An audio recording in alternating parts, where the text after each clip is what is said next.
Everybody, if you don't already know who I am, Viva Fry, former Montreal litigator turned current Florida Rumbler. My daily live streams are on Rumble, and I post the clips to CommieTube. Now, I think I'm in the bad books of CommieTube, probably because I refer to them as CommieTube. So be sure to like, share, subscribe, feed the algorithm, and, watch the video to the end. Enjoy it.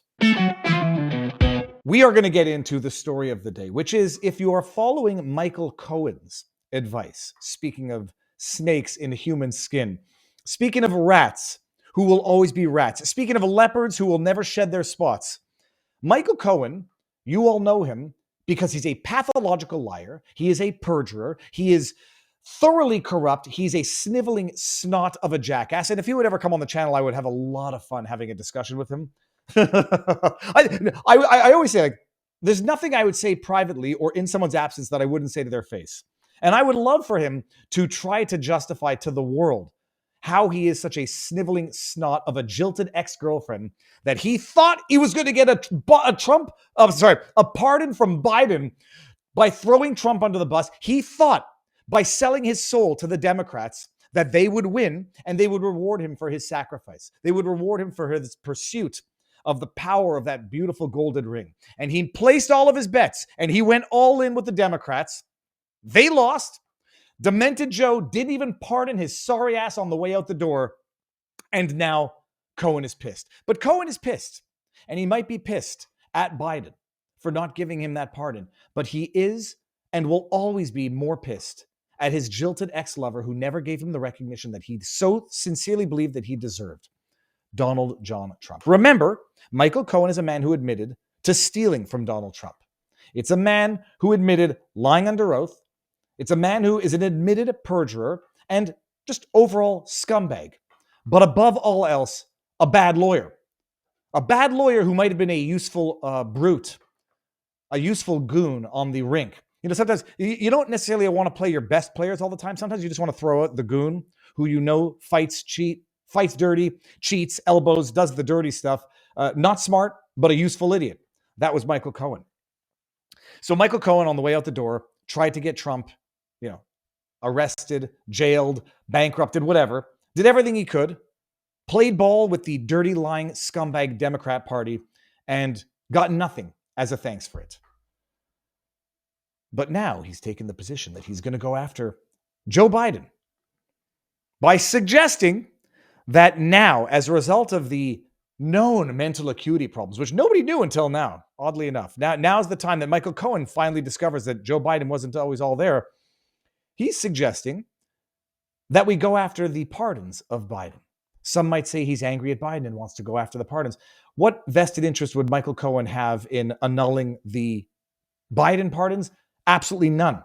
He's not going to go retroactively say, oh, Biden meant to pardon me, but he was so demented he couldn't, but he wanted to, so now pardon me. No, this is a long shot play to get after Trump. And if the Trump administration isn't careful about it, it sounds like they might be buying into this crap. I don't think they are, but we'll get there. All right. From the Hill by Warren Ballantine, Jesse Jackson Jr., Michael Cohen, and Michael Rothenberg. Jesse Jackson Jr., I presume, is Jesse Jackson's son. So I think we're in good company here. The five of us having something in common. We were all convicted of federal crimes over the last 12 years, and we all completed applications asking for pardons from former President Joe Biden. Unfortunately, at 12:01 on President Trump's inauguration day, all five of us received emails informing us that our applications had been denied, and we would have to reapply under the new administration. You know what? Now I'm thinking, I'm going to reassess here. Maybe Michael Cohen, being the idiot that he is, thinks that this is going to get him in the good graces of Trump's administration by giving sound legal advice that they should now go after the pardons of Biden. We'll get there. And now let's take a brief pause from the vlog for a word from our sponsor, The Wellness Company. People, you've probably heard that RFK Jr., known for his sharp mind and relentless energy on the campaign trail, is taking methylene blue to stay focused, energized, and mentally resilient. Now you can experience those same benefits with Recharge from The Wellness Company. This doctor-formulated nutraceutical is the first to combine methylene blue with urolithin A, creating a unique formula designed to optimize mitochondrial function, improve energy, and elevate cognitive performance. Methylene blue crosses the blood-brain barrier to enhance memory, focus, focus, and executive function by increasing ATP production, the true fuel of our cells. It also works as a potent antioxidant and anti-inflammatory, helping protect against aging and cellular damage. If you're looking for a real mental and physical edge, Recharge delivers.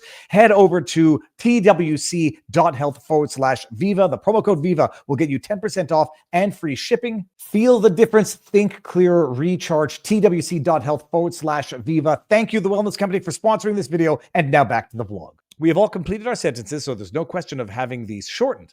What is at stake in some of our cases is our ability to make a living, sustain our families, and become productive members of our communities again. This is where the bleeding heart sissy Viva comes in, where I say, at the end of the day, Michael Cohen is still a human being. I guess he's married. I think he's married and has kids. You know, he's got to make a living. He's got to provide for his family. And he's a human with real thoughts and emotions. And I'm sure he looks in the mirror at night and he says, I am the hero in this story. I have been wronged in this story, and I'm just not getting what I deserve in life. I almost feel bad for Michael Cohen. Except there are levels of badness that you can forgive, and then there are levels of badness that you no longer get to forgive. When people seek to destroy other people's lives, livelihoods, businesses, families, deny them or deprive them of their freedom, when people fuck with other people's lives, that's the threshold of evil that you once cross. People get to judge you, and people get to be remorselessly harsh on you.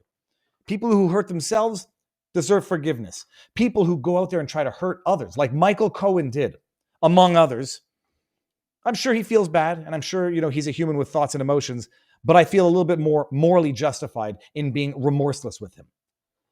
Presidential pardons have historically been the source of both relief and controversy. The pardon was, we don't care about that. Biden's pardons of close associates and family members raised serious ethical and legal concerns, particularly when others in similar situations were denied pardons.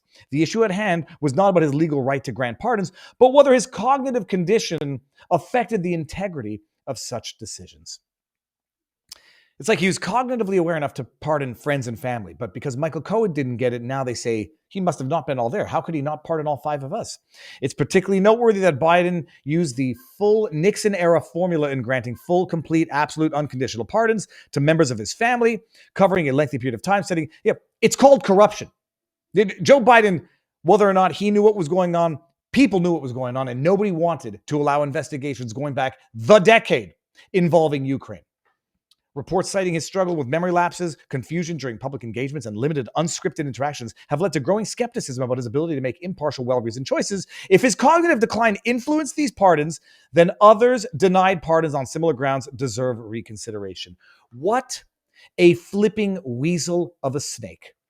He wasn't all there, and so we should call into question his pardons, but we should reconsider pardoning those who didn't get pardons because he was so demented. Holy shit. And Cohen wonders why he got fired. What the heck just happened there? Why does this happen? Okay, go. What is this? Oh, these ads make things unusable. Oh, these stubborn. Okay, whatever. Let's just. I'm gonna have to work it here. Biden, despite advocating for criminal justice reform, denied pardons to many nonviolent drug offenders and individuals who had applied. He gave a lot to nonviolent drug offenders, I think, still. Yada, yada, yada. If Biden's mental capacity is in question, Congress should consider requiring competency reviews for presidential pardon decisions, or just competency reviews. And by the way, if someone's not competent, that's what Article the 25th Amendment is for. Not retroactively saying, hey, he was there, but not all there, so let's reconsider certain things. Those denied pardons should be given a second chance. You have a second chance. Apply to Trump. See what he says about it. Justice system built on impartiality cannot allow preferential treatment, particularly when personal ties may cloud judgment. No one disputes the presidential's constitutional discretion in wielding the pardon power, but pardons must be given fairly, justly, free of undue influence. If Biden's family and associates benefited from a decision process that did not include his full understanding or consent, justice demands that others denied pardons receive consideration. You can receive consideration. Submit for a pardon to the Trump administration. Each of us respectfully requests it of President Trump now, for ourselves and for those Americans who need mercy and be forgiveness in the future. Yada. Warren Ballentine is a former attorney, the radio host with more than 3 million listeners. Jesse Jackson Jr., former Democratic congressman representing Illinois. Michael Cohen, President Trump's former lawyer. Rothenberg is a rabbi and was a lawyer and part-time judge. at the Department, and Michael Jones, cardiologist in New Orleans. All 5 were convicted for non-violent federal crimes between 2013 and 2023 and have served their sentences. All right, if you're taking Michael Cohen's advice, you're taking bad advice. We've talked about this at length in terms of the risks and the clear, let's say, exposure of reassessing any presidential decision on the basis of mental acuity in the absence of a 25th Amendment declaration or invocation.